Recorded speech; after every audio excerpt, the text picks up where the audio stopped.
நான் தடைகளை நீக்கி போடுகிற தேவன். உனக்கு முன்பாக நடந்து போகிறேன். நான் தடைகளை உடைத்தெறிவேன், அந்த வழியில நடத்துவேன் என்று வாக்கு கொடுக்கிறார். விசுவாசிக்கிறீங்களா?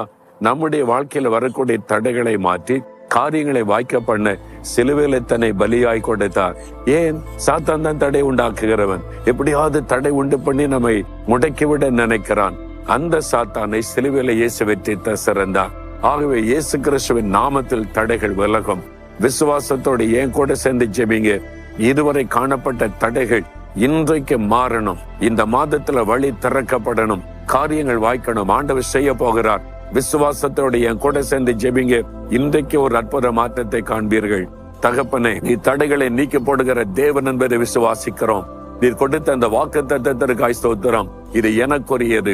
எனக்கு இந்த வாக்கை தந்திருக்கிறீர். நசரேயனாகிய இயேசுவின் நாமத்தில் சாத்தான் கொண்டு வரக்கூடிய சகல தடைகளும் விலகட்டும்.